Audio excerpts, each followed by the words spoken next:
So, I know that we have some union members in this audience. Put your hand up. Thank you.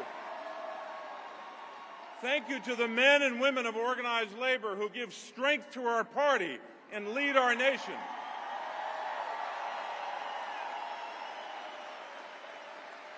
And those union members and their families remind us all the time that this race is about a lot of big issues. But at its core, in terms of our economy, this is a race about working families. It's a race about whether we're going to come together to lower costs for families, fight the fentanyl crisis, and take care of our children, seniors, veterans, and people with disabilities.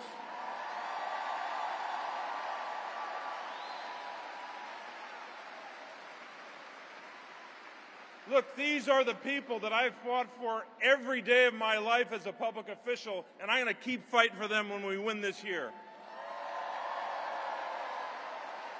Now, I'm running in a big Senate race, and I want you to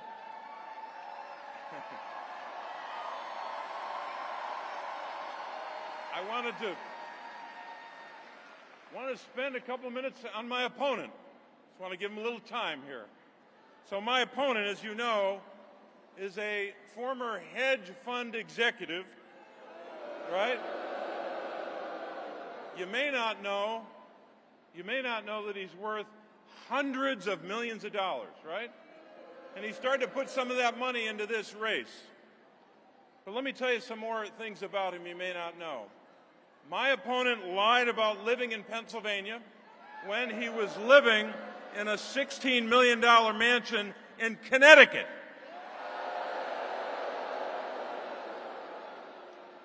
He also lied about how he grew up. He said that he started with nothing. That's a direct quotation. He said he started with nothing, even though his father was a university president. He was lucky to grow up the way he did, just like I was lucky. But why would he tell some Abe Lincoln story when we know what the truth is? There's more. David McCormick also lied about creating hundreds of jobs in our state. He doesn't understand this Commonwealth. He doesn't understand the people that make this state what it is. Here's what he did. He's flown in on a private jet from Connecticut to his campaign events, and then he's flown back to Connecticut in the same corporate jet. There's more. While running the world's largest hedge fund in Connecticut, and all the while getting rich off investments in China, he didn't vote in Pennsylvania for 15 years. Here's a radical idea. I think you should know the people that you seek to represent, right? I was born and raised in Scranton, Pennsylvania. My wife, Therese, and I have raised our daughters in Pennsylvania. We still live in Scranton, Pennsylvania today, and Pennsylvania will always be my home. And you all know what kind of Commonwealth we have. You live it every day. We live in a Commonwealth where we strive to be a Commonwealth in life as well as in name. And I've worked every day as a public official to lift up your voices as your representative. And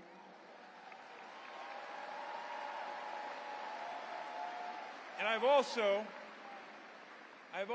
listened to you when you told me about your struggles and the struggles of your families.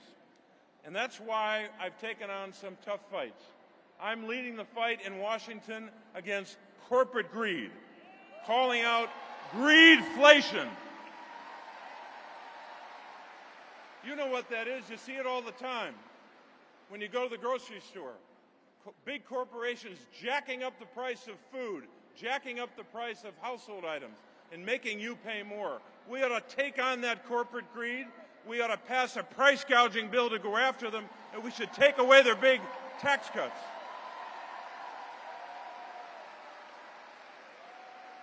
My opponent has a different view. He excused those big companies. He thinks I'm being too tough on the big companies. He's criticized me for that. He also wants to repeal the law that you helped us pass to cap the cost of insulin at $35 a month for seniors.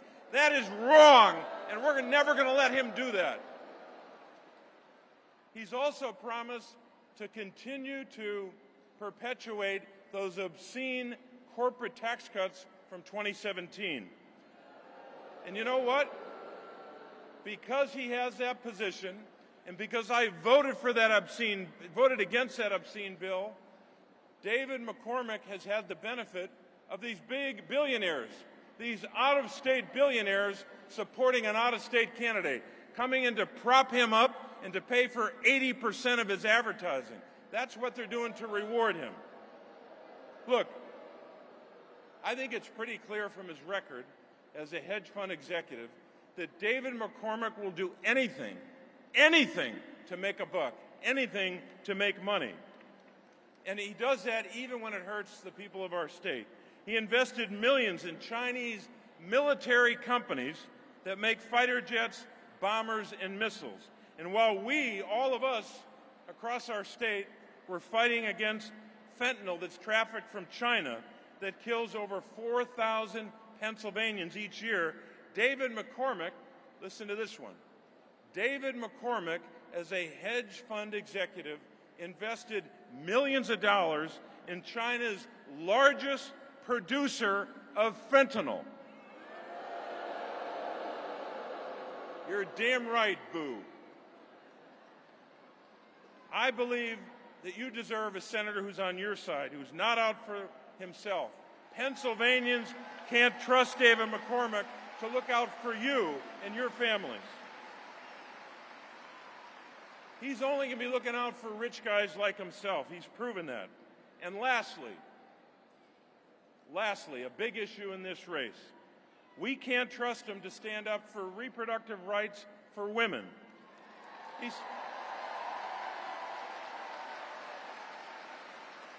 He said in 2022, when he was running for the United States Senate, that he supports an abortion ban with no exceptions for rape and for incest.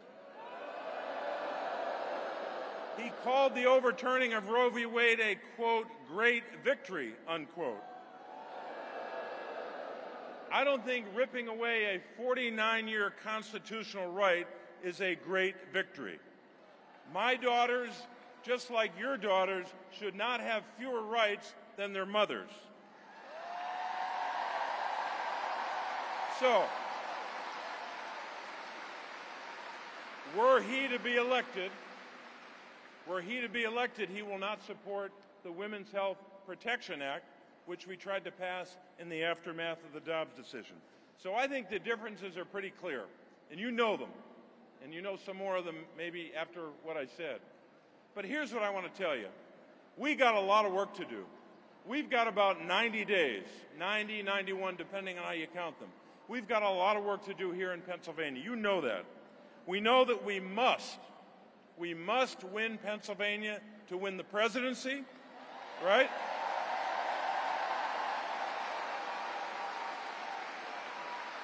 And we must win Pennsylvania to preserve this majority in the United States Senate. We have to do that. So, I'd ask you to do something for me. Please take out your phone, if you can do that. Take out your phone and join, and text us, text the following, join, J-O-I-N, to 51041, 51041, and sign up to help us in this campaign. I'm grateful for your willingness to do that, because here's what we know about our state. We know that in Pennsylvania, we know how to mobilize, we know how to organize. Pennsylvania is where freedom began, and we know how to fight for freedom in Pennsylvania. So, my fellow Pennsylvanians, I only got one more question for you, maybe two. Got two more questions for you. Are you ready to go out and fight for our freedoms?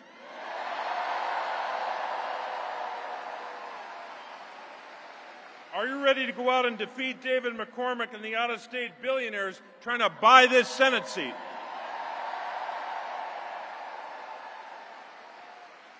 And I'll just add one more. Are you ready to go out and make sure that Kamala Harris and Tim Walz win? Let's go out and win this race.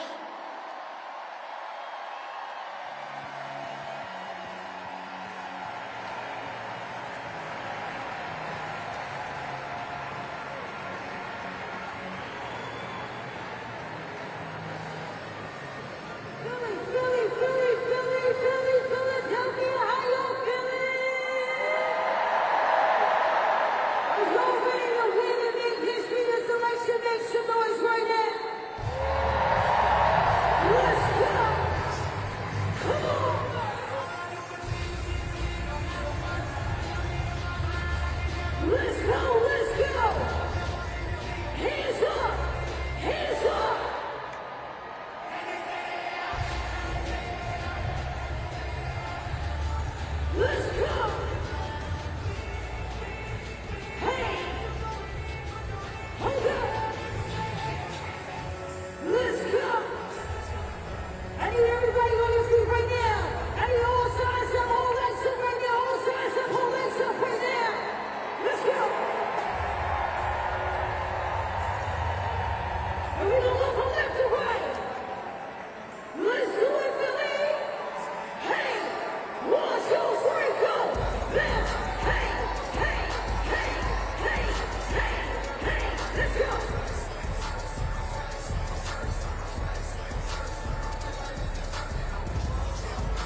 welcome the Governor of the Commonwealth of Pennsylvania, Josh.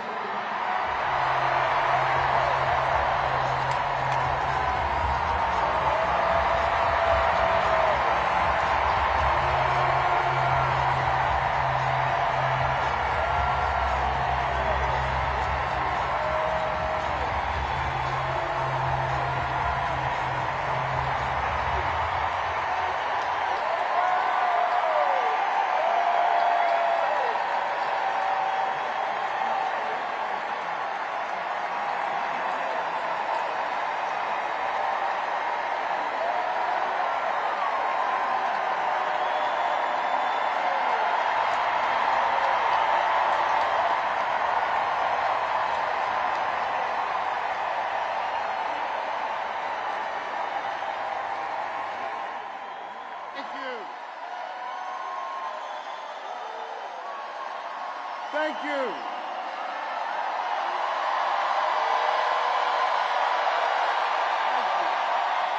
Thank you.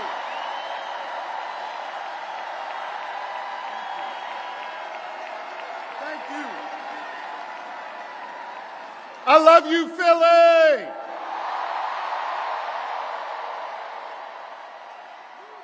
And you know what else I love? I love being your governor. Thank you very much.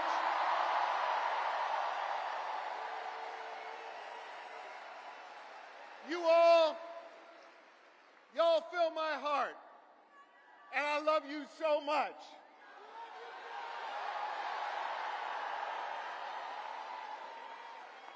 And I want you to know, every single day I go to work for you. I put my shoulder to the wheel. And I focus on 3 simple letters in our alphabet.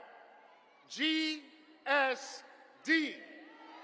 I focus on getting shit done for all of you.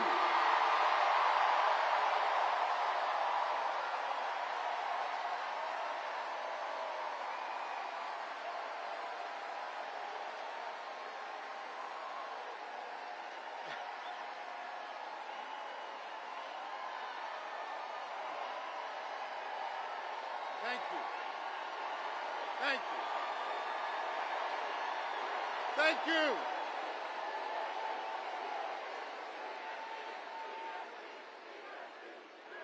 And I want you to know, I am going to continue to pour my heart and soul into serving you every single day as your governor. And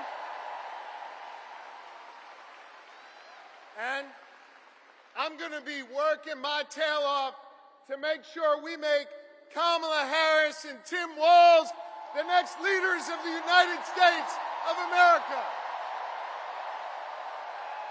That's right. Let me tell you about my friend Kamala Harris, someone I've been friends with for 2 decades. She is courtroom tough. She has a big heart. And she is battle tested and ready to go.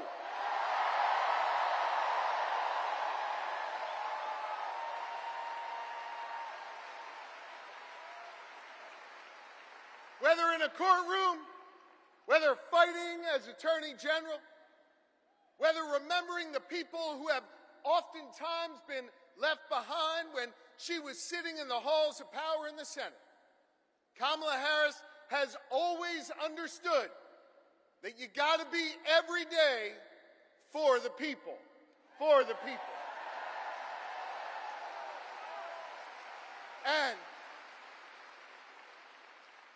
she has served with honesty. She has served with dignity. And every step of the way, she's broken barriers to serve all of us. Now, Billy, hear me on this. That's a hell of a stark contrast from the guy running on the other side. Oh, y'all know who I'm talking about, I guess. You see, we remember here in Philly what it was like when Donald Trump was our president. We remember when he was president, it was more chaos, fewer jobs, and less freedom. You see, Philly, I know y'all, we walk around with a little bit of a chip on our shoulder because we remember, right? And we remember that it was Donald Trump that ripped away the freedom of millions of American women to make decisions over their own bodies. We remember that.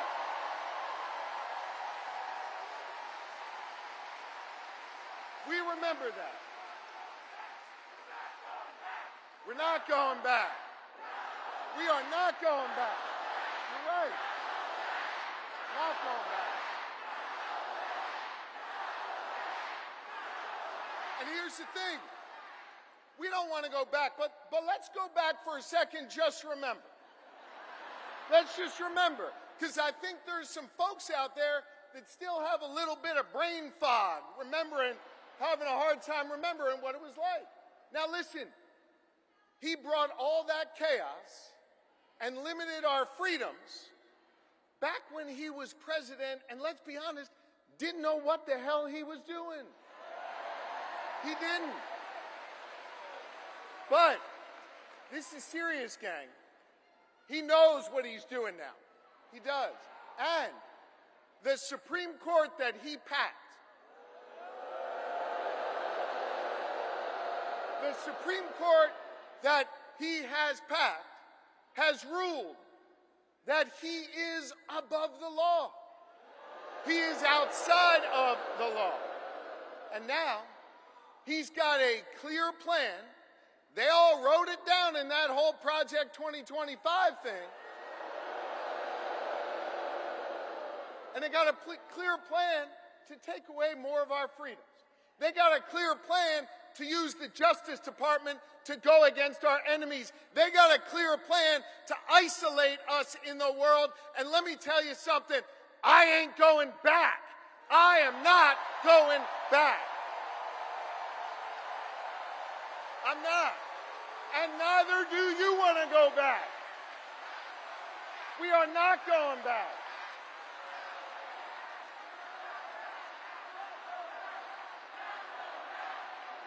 We're not going back. No. We're not. And not only are we not going back, we're not going into the future with Donald Trump, not going in the future with him. A guy who has made clear, he's told us what he wants to do, more chaos, less freedom. And yo, friends, it was Maya Angelou who said it, when they tell you who they are, yeah, I believe them, and I don't want to see that. And Donald Trump, well, he's now got a partner with him. Y'all see that guy? Yeah. J.D. Vance, he's not exactly off to a good start. I think we can all agree on that. But I think part of the reason why he's not off to a good start is this, and it's serious. He doesn't know who he is. And he's not being honest with himself, so he can't be honest with the American people. He can't.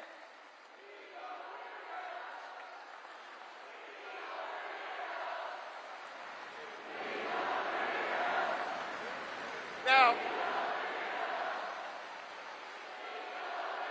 so if I hear you right, and I think I do, you're chanting, he's a weirdo. Which means, man, I love you, Philly. Which means, if you're chanting, he's a weirdo, then you heard of my good friend and our next vice president, Tim Walz. Because Tim Walz, in his beautiful Midwestern plain-spoken way, he summed up J.D. Vance the best. He's a weirdo. And I want to talk about Tim Walz, because Philly, in a minute, he's going to come out here, and I want you to give him a whole lot of love. Tim Walz is a great man. Tim Walz is an outstanding governor. Tim Walz is a teacher. Tim Walz is a guardsman. Tim Walz is a great patriot.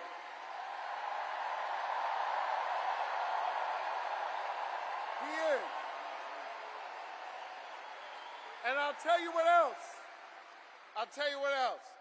Tim Walz is a dear friend. And I want you to know, Lori and I feel blessed to have Tim and Gwen in our lives. They are outstanding public servants. And I can't wait for you, Philly, the rest of this Commonwealth, and our entire country to get the chance to know the Walzes, the next Vice President and Second Lady of this nation. Now,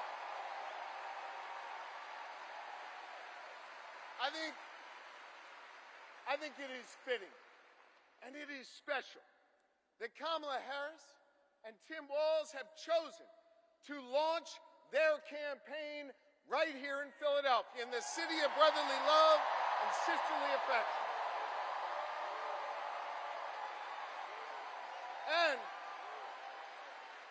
And importantly, they chose to launch their campaign right here in the birthplace of real freedom. You know, the other side, Trump and his sycophants, let me tell you something. They love to talk a good game about freedom, right? They love to cloak themselves in the blanket of freedom all the time. They love to talk a good game. But hear me on this. It's not freedom to tell our children what books they're allowed to read. That's not freedom. It's not. It's not. It's not freedom to say you can go to work, but you can't join a union. That's not freedom.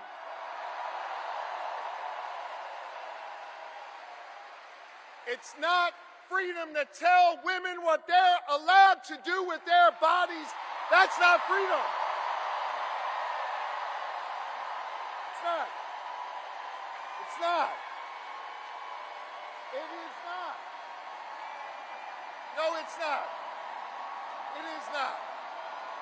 And it won't be that way when Kamala Harris is our president.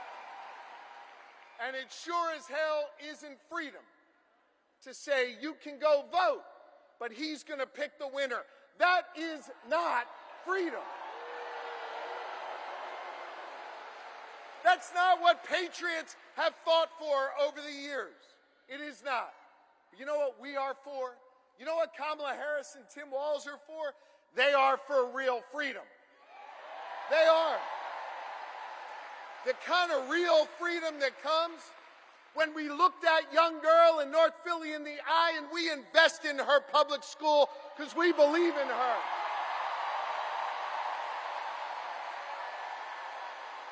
We believe in real freedom, the kind of freedom that comes when we invest in our police and we invest in our communities because we believe that young girl should walk to and from school safely and back to her mama at the end of the night. We believe in real freedom where the young girl can grow up and be whatever she wants. She can be a welder. She can go to college. She can be who she is. That is real freedom, and that is what we are fighting for. We believe in the kind of real freedom where she grows up in a community where she can breathe clean air and drink clean water and know that she will leave an environment to the next generation that is great for her kids and her grandkids. And Kamala Harris and Tim Walz believe in a real freedom where you can marry who you love and be who you are.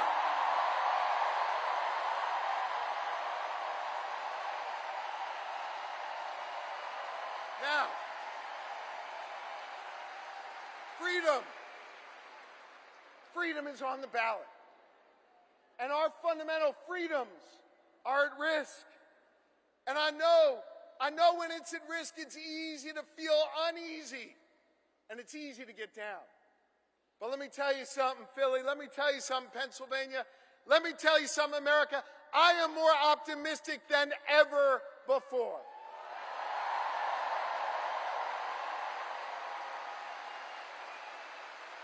And the reason I'm more optimistic than ever before is because of all of you. And because of what a band of patriots started here in our taverns and our town squares and at Independence Hall just a couple miles from here nearly 2.5 centuries ago. You see, they came together. They came together to declare our independence from a king, and we're not going back to a king.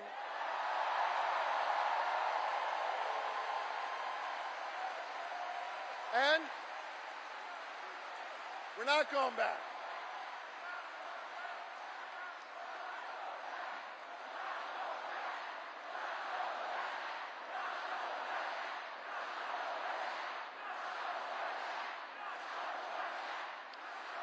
And when they declared that independence from a king, they came together and they said, we are going to form a union. And over the last 248 years, the reason why I'm optimistic, the reason why I'm hopeful, is because as we've written this American story over the last 2.5 centuries, it's been ordinary Americans taking up the baton from those patriots and saying, we're going to do extraordinary things. Octavius Catto understood that responsibility. Cecil B. Moore understood that responsibility. Gen Z, when they're organized and on TikTok, understand that responsibility. And I'm optimistic today because the task of perfecting our union, the task of defending our fundamental freedoms, it now falls to all of you. To freedom-loving Americans all across this great country. And to the good people of the Commonwealth of Pennsylvania who will decide this next election and understand our unique responsibility.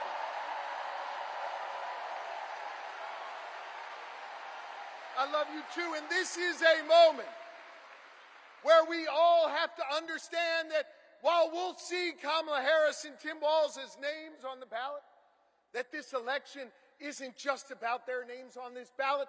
This election is about all of you. And whether or not you're willing to do this hard work to fight for our freedom, whether or not you're willing to do this hard work that started here 248 years ago.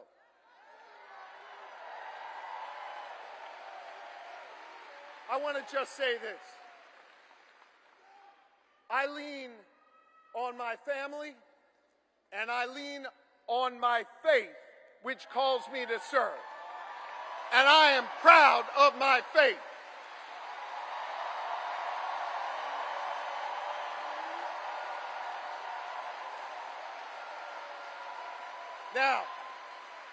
Now hear me. I'm not here to preach at y'all, but I want to tell you what my faith teaches me.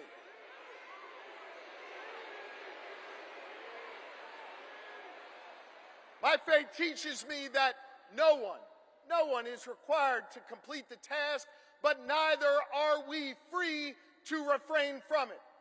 That means that each of us has a responsibility to get off the sidelines, to get in the game, and to do our part. Are you ready to do your part? Are you ready to form a more perfect union?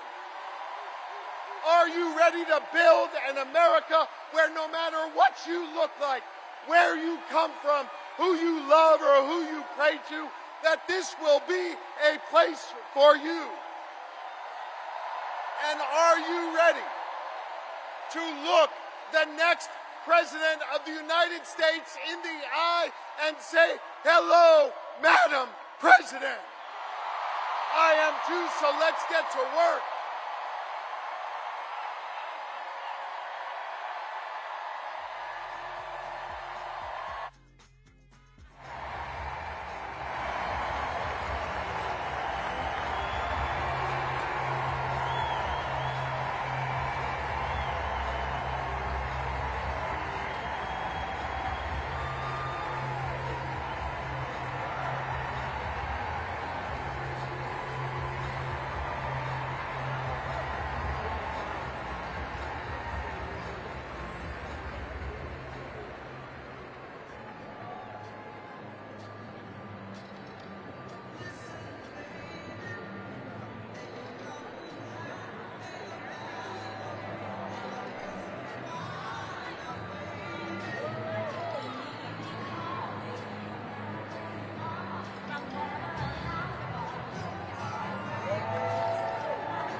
Philadelphia, please welcome the next President and Vice President of the United States, Kamala Harris and Tim Walz.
Good evening, everyone.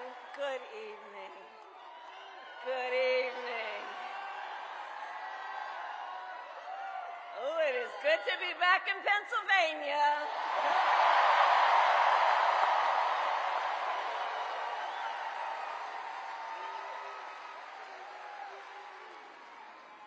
So let me say, on behalf of myself and the first, second gentleman of the United States, my husband, Doug Emhoff, thank you for the warm welcome.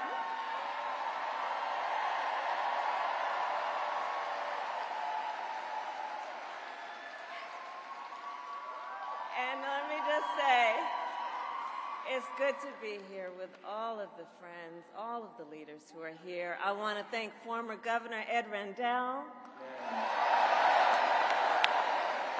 Senator Bob Casey, who we will re-elect this November, Senator John Fetterman, Mayor Sherelle Parker, and Chairman Jamie Harrison. And it is so good to be here with your incredible Governor, Josh Shapiro.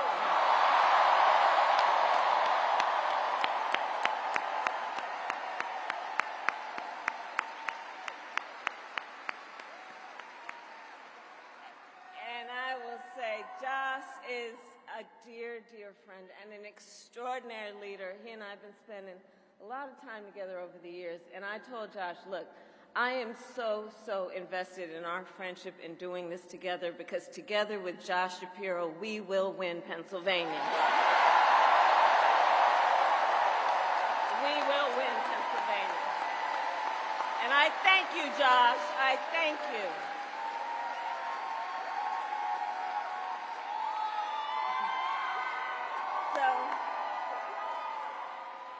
So, Philadelphia, I launched my campaign for the President of the United States a mere 2 weeks ago. And it's been a bit of a whirlwind. And just last night, the delegates to the Democratic National Convention finished voting. And so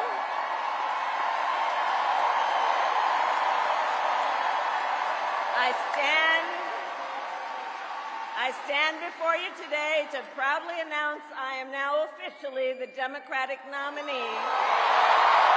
for President of the United States.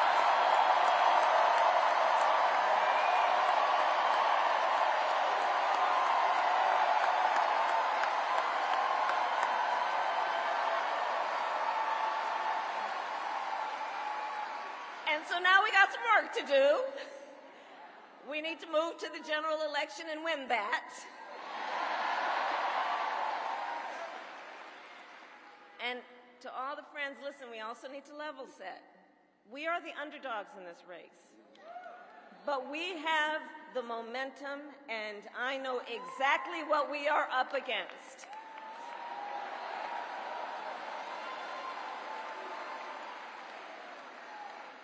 Now, many of you know, before I was elected vice president or elected a United States senator, I was an elected attorney general, and before that, elected district attorney.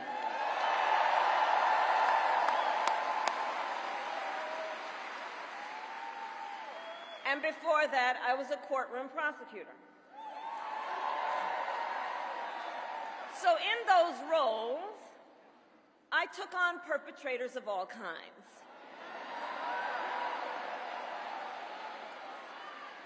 Predators who abused women.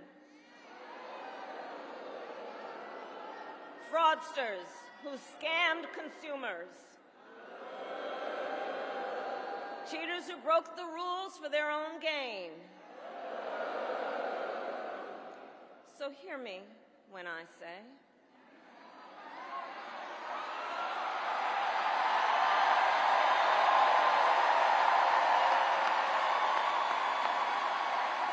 I know Donald Trump's type.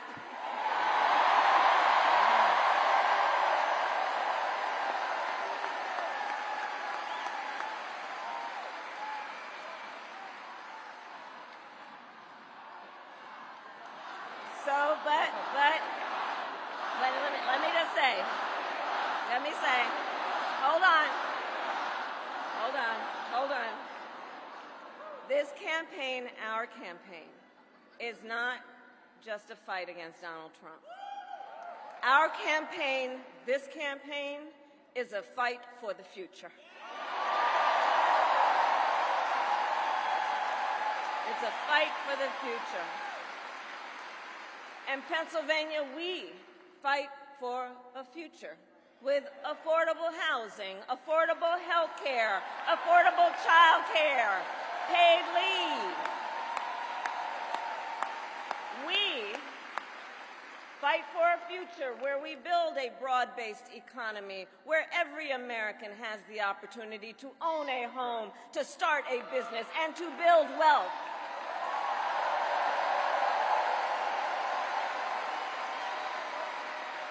We fight for a future where we bring down prices that are still too high and lower the cost of living for America's families. So that they have a chance not just to get by, but to get ahead.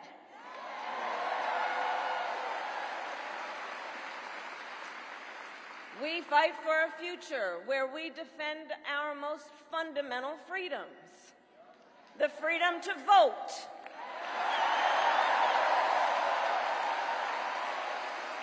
The freedom to be safe from gun violence.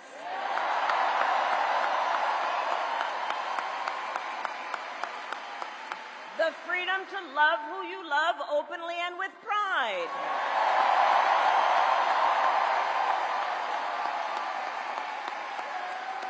And the freedom of a woman to make decisions about her own body, not having her government tell her what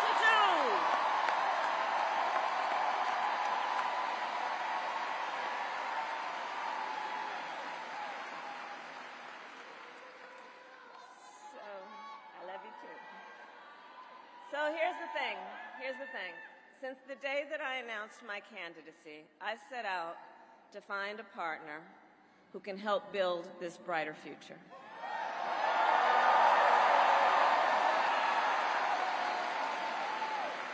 A leader who will help unite our nation and move us forward.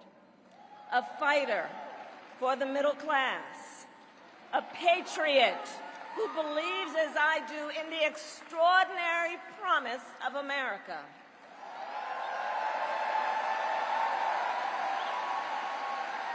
A promise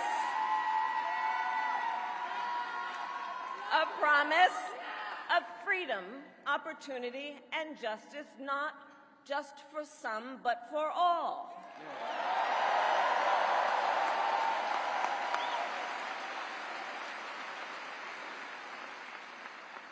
So, Pennsylvania, I'm here today because I found such a leader.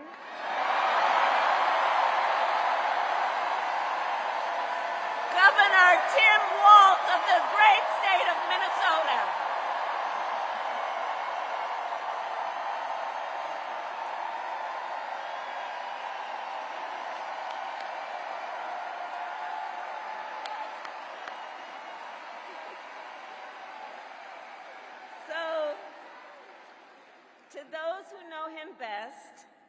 To those who know him best, Tim is more than a governor. To his wife, Gwen, he is a husband. To his kids, Hope and Gus, he is a dad. To his fellow veterans, he is Sergeant Major Walz.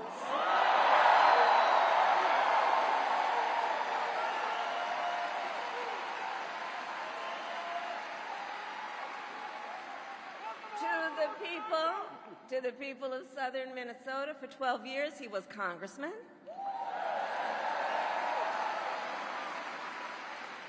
To his former high school students, he was Mr. Walz.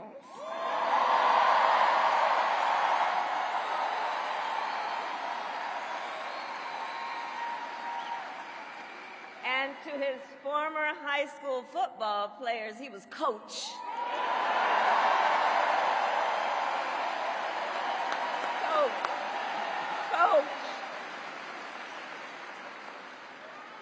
And in 91 days,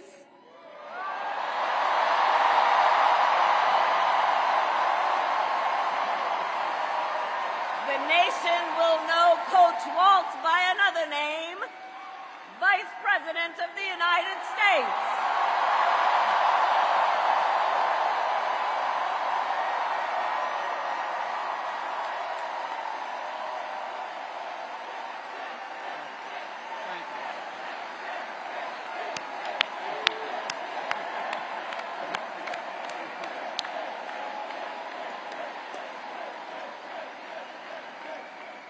So America, for some folks, they're just getting to know Coach Walz's story. And I'll tell you, he is the proud product of a middle-class family in rural Nebraska. He is a veteran who served our nation in uniform for more than 2 decades as a member of the Army National Guard, and he went to college on the GI Bill.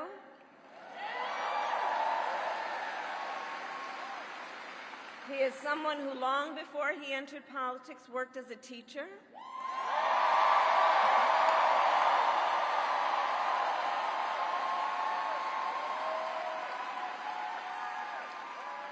When Coach Walz and his wife Gwen moved from his native Nebraska to Minnesota nearly 30 years ago, they both took jobs at the local high school. Coach Walz taught social studies, Gwen taught English.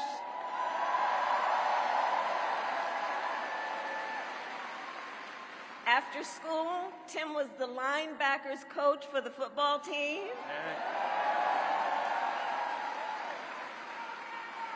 Where I've heard the stories about he had a knack for using the game of football to teach life lessons.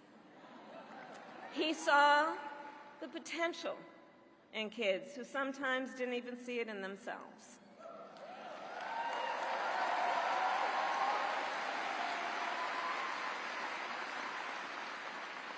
Under those Friday night lights, Coach Walz motivated his players to believe they could achieve anything. And together, they defied the odds, hear this out, going from a winless record to the school's first ever state championship.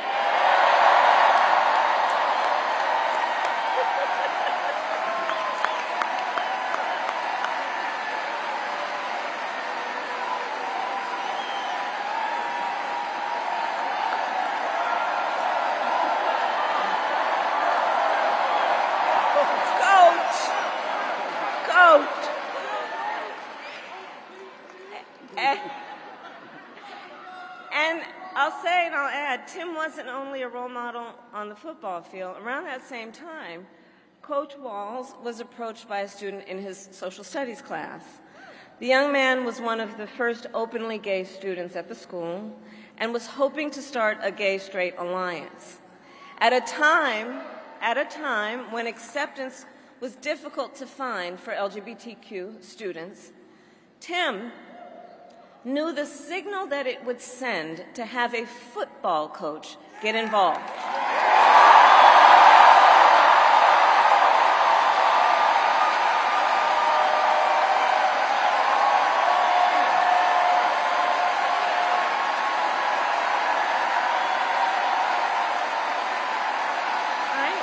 So he signed up to be the group's faculty advisor.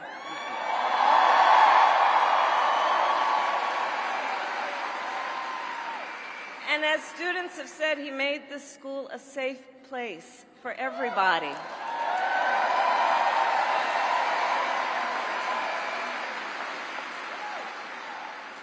In the high school yearbook, the students voted Coach Walz the, quote, most inspiring faculty member.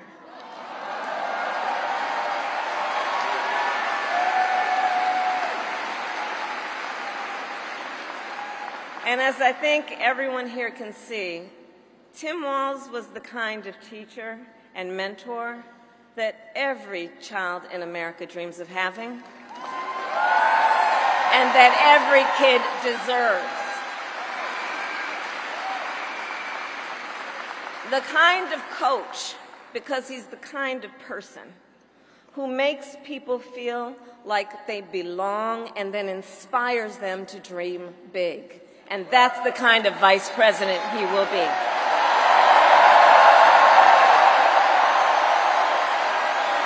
And that's the kind of vice president America deserves.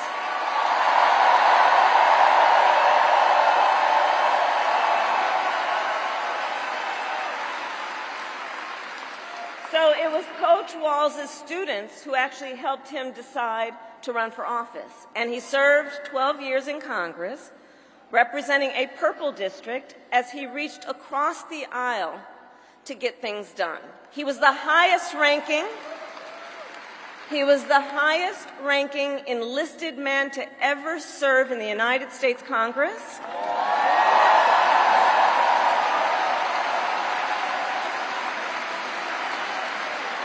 And the top Democrat on the Veterans Committee.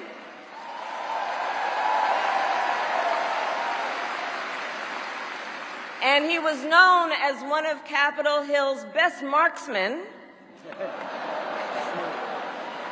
winning a bipartisan sharpshooting contest year after year.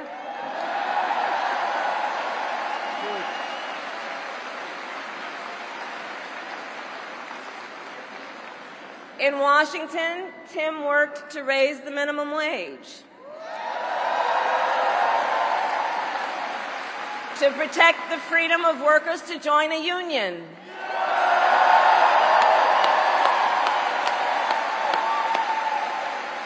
and he cast one of the critical votes to pass the Affordable Care Act.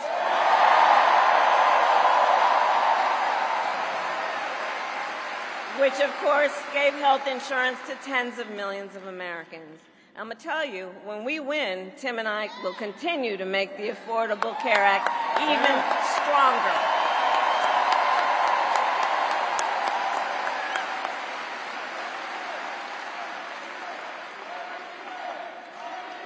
He will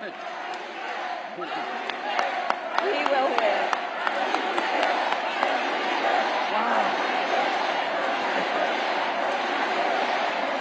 That's right.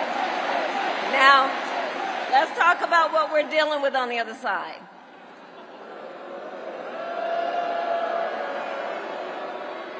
So on that last topic, if Donald Trump gets the chance, he will end the Affordable Care Act and take us back to a time when insurance companies had the power to deny people with pre-existing conditions. You remember what that was like? Children with asthma, breast cancer survivors, grandparents with diabetes. Well, Governor Walz and I will not let that happen.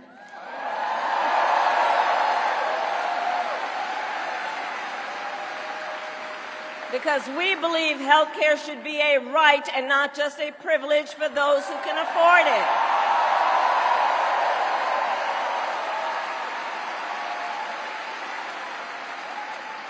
As governor, Tim has continued to fight for working families. He secured paid leave for workers in Minnesota.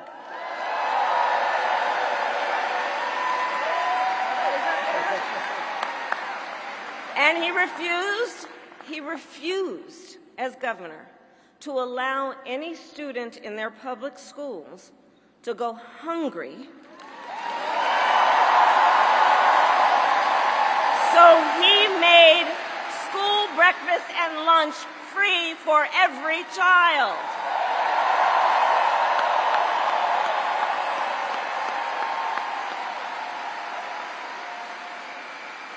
And Tim Walz and I, we agree about many things, including when our middle class is strong, America is strong.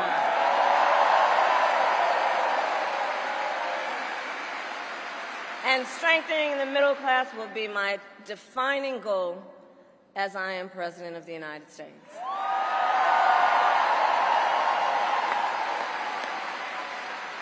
So Pennsylvania, ours is a fight for the future of the middle class, and it is a fight for freedom.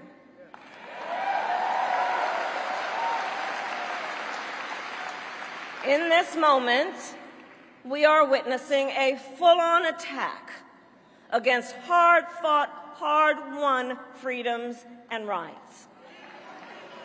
Take reproductive freedom. Now think about this. Donald Trump said he wants to punish women.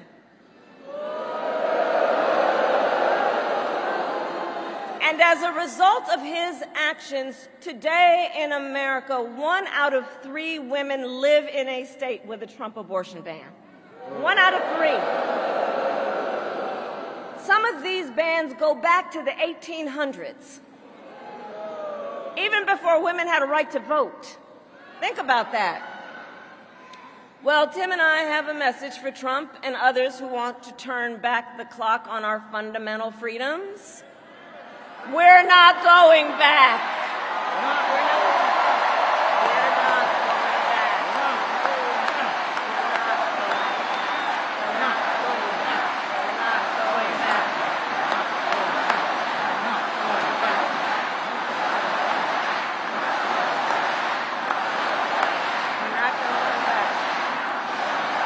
We're not going back.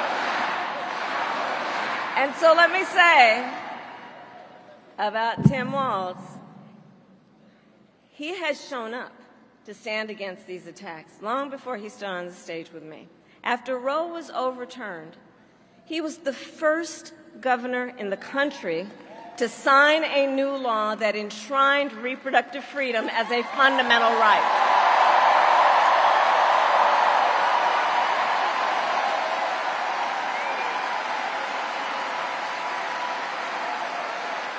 And with Tim Walz by my side when I am President of the United States and we win majorities in the United States Congress, we will pass a bill to restore reproductive freedom, and I will proudly sign it into law.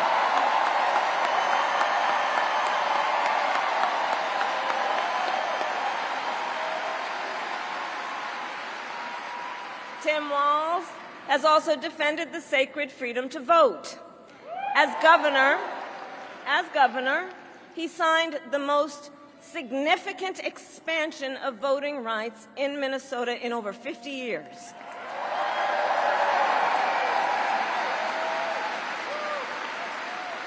And with Governor Walz's help, when I am president, we are going to finally pass the John Lewis Voting Rights Act and the Freedom to Vote Act. We're going to get it done.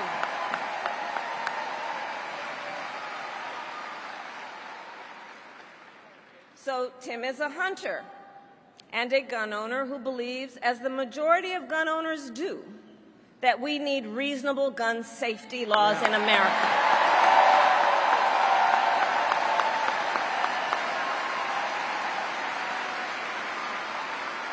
So as governor, he expanded background checks and increased penalties for illegal firearm sales.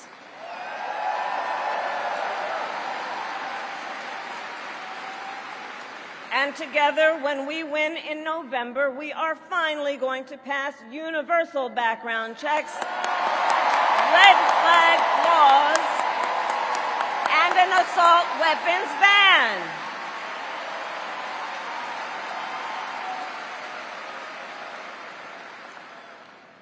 Through his work, Tim, the way I think about it, he really does shine a light on a brighter future that we can build together. In his state, he has been a model chief executive, and with his experience, I'm telling you, Tim Walz will be ready on day one.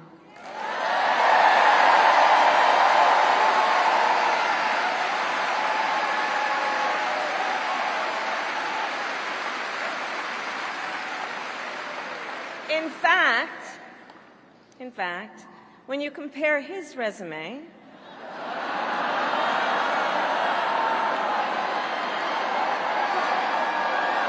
shall we, to Trump's running mate, well, some might say it's like a matchup between the varsity team and the JV squad.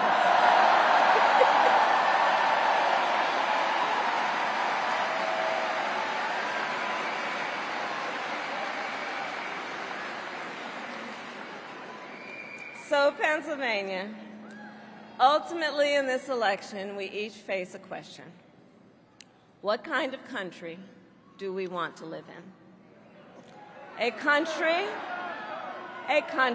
of freedom, compassion, and rule of law, or a country of chaos, fear, and hate. And here's the beauty of our democracy. We each have the power to answer that question. We each have the power to answer that question.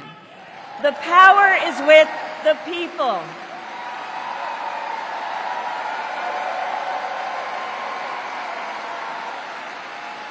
We love our country, and I believe it is the highest form of patriotism to fight for the ideals of our country.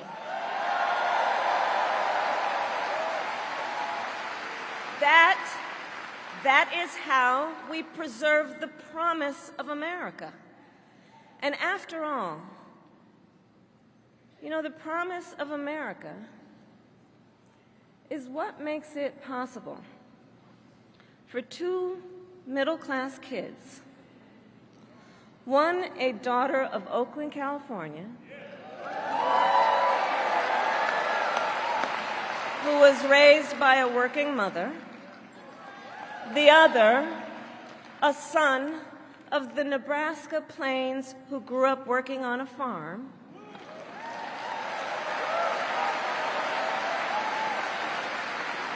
It's the promise of America, because only in America, is it possible for them together to make it all the way to the White House.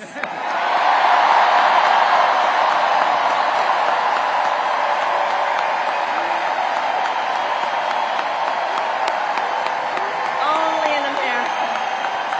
Only in America. Only in America. That's right. That's right. And so Coach Walz and I may hail from different corners of our great country, but our values are the same. And we both believe in lifting people up, not knocking them down.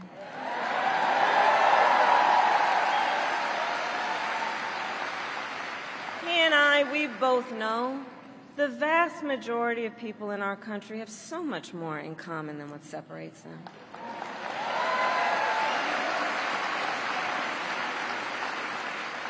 When we look at folks, we see in our fellow Americans neighbors, not enemies.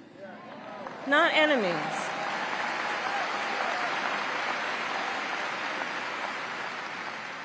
And so my promise to you is this. Our campaign will reach out to everyone, from red states to blue states, from the heartland to the coast, in rural, urban, suburban, and tribal communities.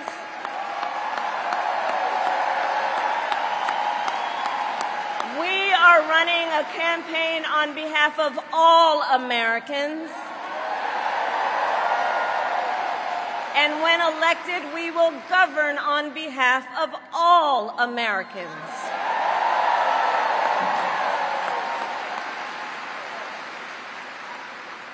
And so, with Tim Walz by my side, and with all of you at our side, let us fight for the promise of our future. And with that, I ask Pennsylvania, are you ready to make your voices heard?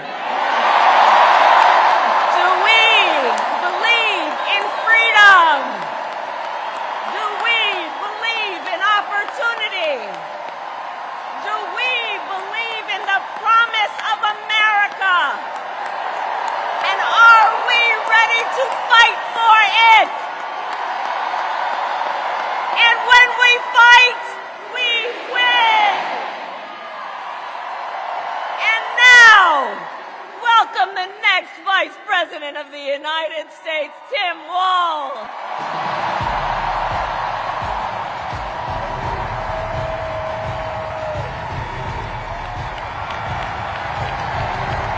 Wow.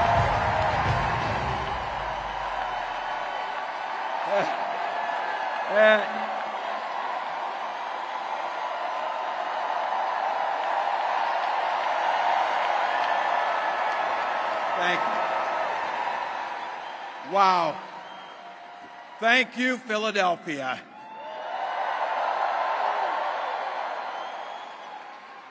Thank you, Madam Vice President, for the trust you put in me, but maybe more so, thank you for bringing back the joy.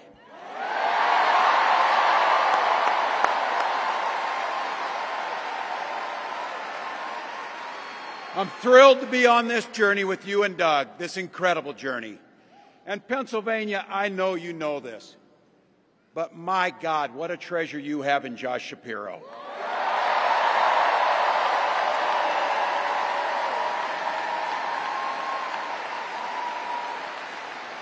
Holy hell, can this guy bring the fire? He can bring the fire. This is a visionary leader.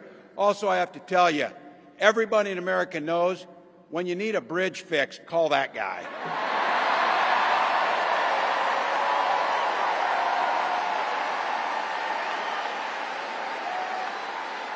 And I think sometimes we forget, and you see people a little one-dimensional, but seeing a guy who cares so deeply about his family, a man with compassion, vision, and I'll have to tell you this, I know this from experience. There is no one you would rather go to a Springsteen concert in Jersey with than him, than that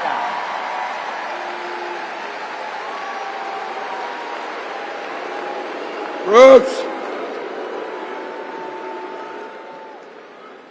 And I can't wait for all of you and America to get to know my incredible wife, Gwen, a 29-year public school educator.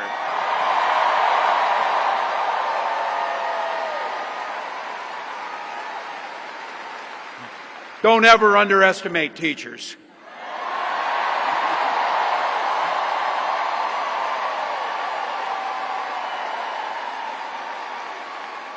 And our two beautiful kids, Hope and Gus. I couldn't be prouder to be on this ticket and to help Vice President Harris become what we all know is very, very good for us to think about, next President of the United States of America.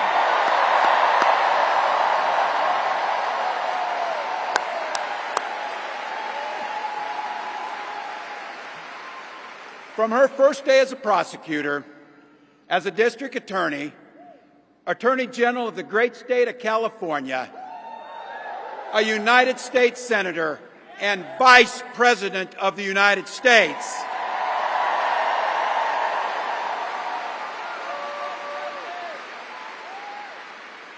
Vice President Harris has fought on the side of the American people.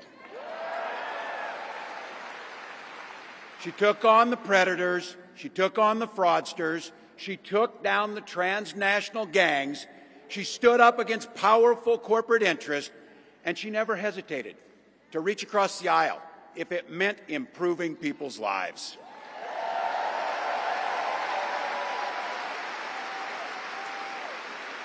And I want all of you to hold this, and don't ever underestimate the power of this. She does it all with a sense of joy.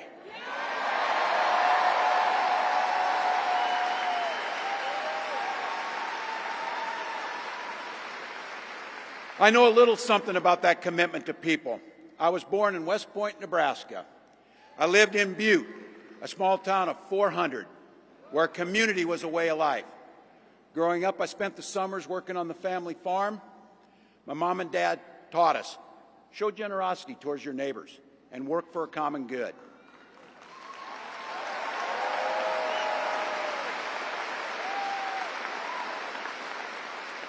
My dad served in the Army during the Korean War, and with his encouragement, at 17, I joined the Army National Guard.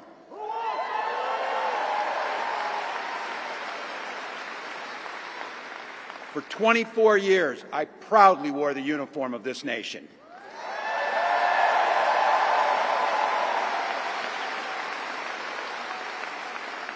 The National Guard gave me purpose.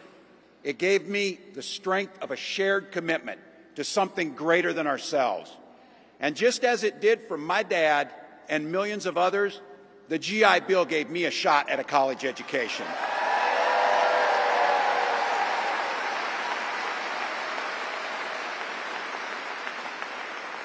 My dad was a teacher. My brothers and sisters and I followed in their footsteps. 3 out of 4 of us married teachers. What we do. For nearly 20 years, I had the privilege of teaching high school social studies and coaching football.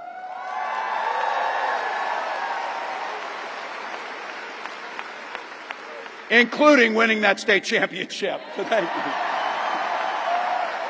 Don't ever close the yearbook. Don't ever. But it was my students. They encouraged me to run for office. They saw in me what I was hoping to instill in them, a commitment of common good, a belief that one person can make a difference. So in 2006,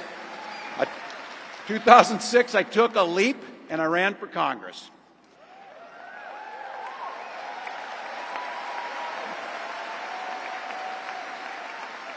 And because high school teachers are super optimistic, I was running in a district that had 1 Democrat since 1892.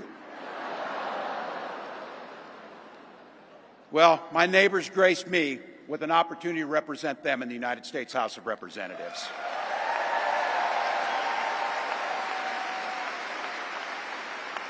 I'm proud of the work we did there together. I worked across the aisle on veterans issues, on agriculture, and on ways to grow rural economies. I learned the art of compromise without compromising my values.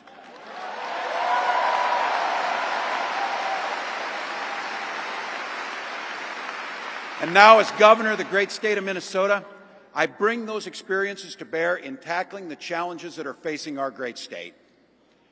Minnesota's strength comes from our values, our commitment to working together, to seeing past our differences, to always being willing to lend a helping hand. Those are the same values I learned on the family farm and tried to instill in my students. I took it to Congress and to the state capitol, and now Vice President Harris and I are running to take those very values to the White House.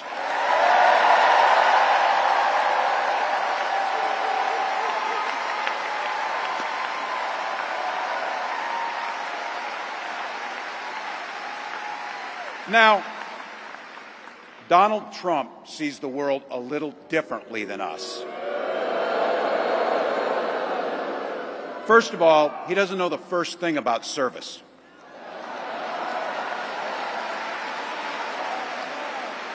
He doesn't have time for it because he's too busy serving himself.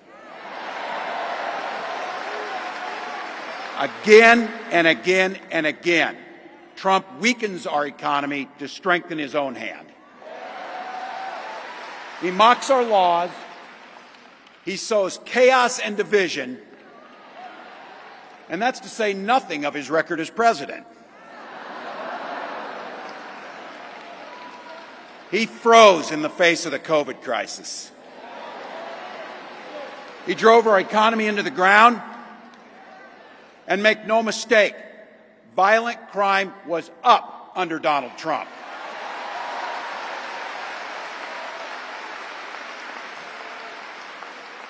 That's not even counting the crimes he committed.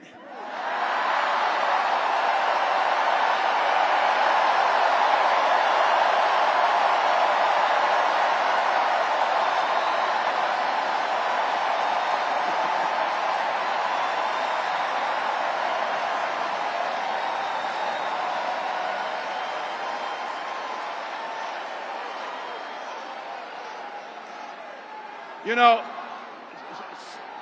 some of us are,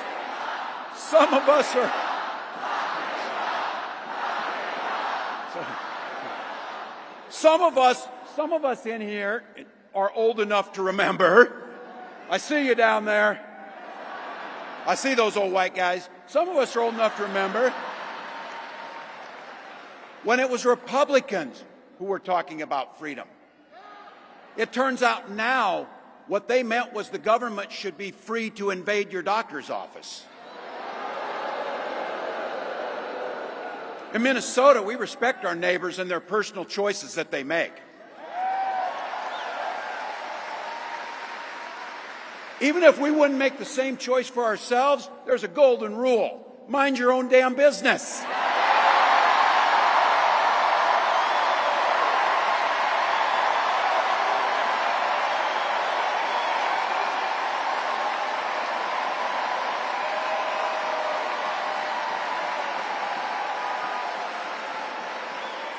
These guys are after my heart chanting, mind your own damn business. That feels good, so thank you. Look, that includes IVF, and this gets personal for me and my family. When my wife and I decided to have children, we spent years going through infertility treatments. And I remember praying every night for a call for good news. The pit in my stomach when the phone rang, and the agony when we heard that the treatments hadn't worked. So it wasn't by chance that when we welcomed our daughter into the world, we named her Hope.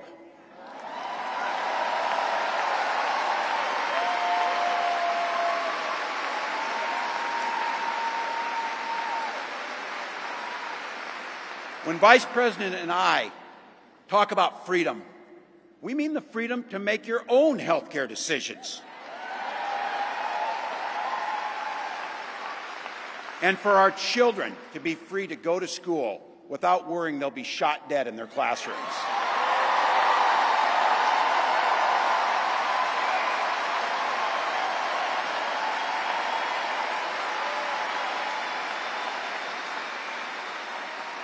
By the way, as you heard, I was one of the best shots in Congress, but in Minnesota, we believe in the Second Amendment, but we also believe in common sense gun violence laws.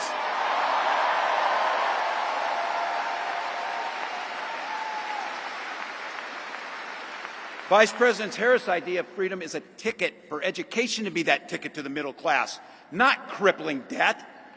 Air that's clean, water that's pure, communities that are safe.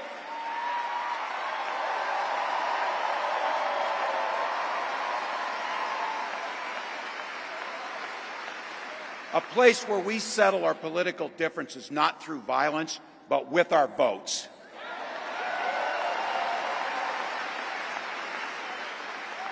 And that's what this election's about. What direction will this country go in? He's not going back. Well, Donald Trump would damn sure take us backwards. Let's be clear about that. And don't believe him when he plays dumb. He knows exactly what Project 2025 will do to restrict our freedoms.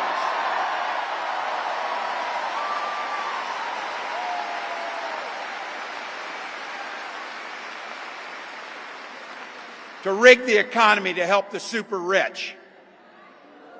If Trump gets a chance to return, he's going to pick up exactly where he left off 4 years ago. Only this time, it will be much, much worse. Raising costs on middle-class family. He will repeal the Affordable Care Act, no doubt about it. He'll gut Social Security and Medicare. And when somebody tells you they believe him. He said he'd ban abortion across this country, and he'll do it, whether or not Congress is there or not. Donald Trump's not fighting for you or your family. He never sat at that kitchen table like the one I grew up at, wondering how we were going to pay the bills. He sat at his country club up in Mar-a-Lago, wondering how he can cut taxes for his rich friends. And I got to tell you, his running mate shares his dangerous and backward agenda for this country.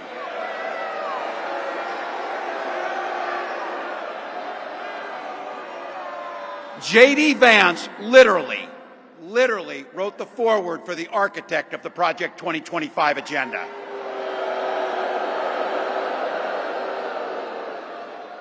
Like all regular people I grew up with in the heartland, J.D. studied at Yale, had his career funded by Silicon Valley billionaires, and then wrote a bestseller trashing that community. Come on!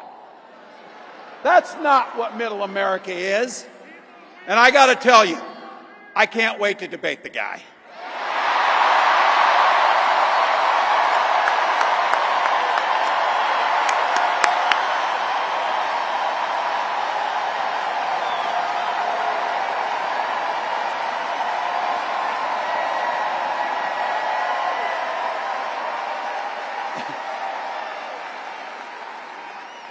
That is, if he's willing to get off the couch and show up. So.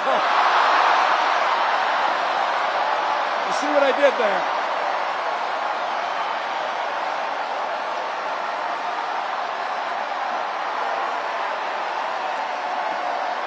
Look.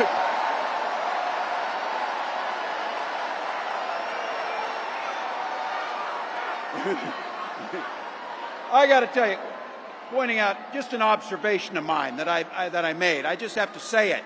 You know it, you feel it. These guys are creepy, and yes, just weird as hell. That's what you see. That's what you see.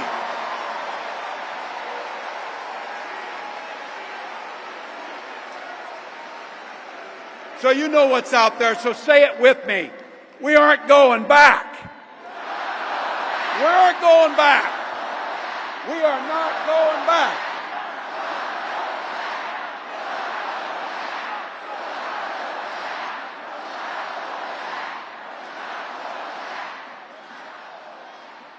So we got 91 days. My God, that's easy. We'll sleep when we're dead.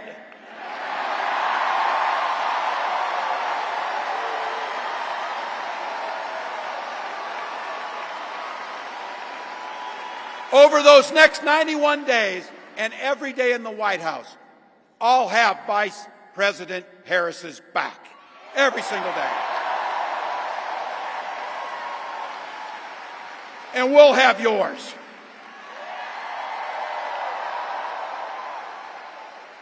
You know how this works. We can't do it alone. We need you, each and every one of you.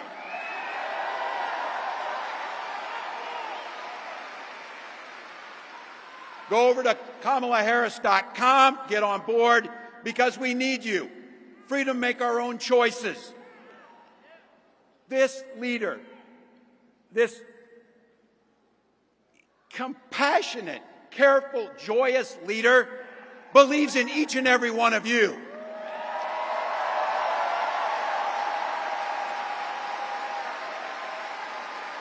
My God, you came here tonight to sit at the very top because you love this country and you're not going back.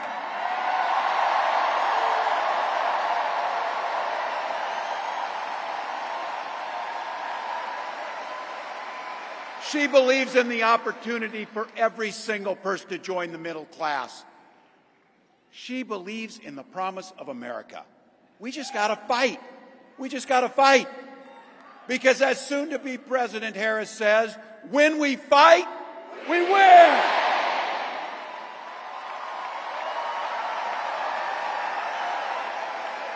Thank you, Philadelphia. Thank you, Vice President. God bless America.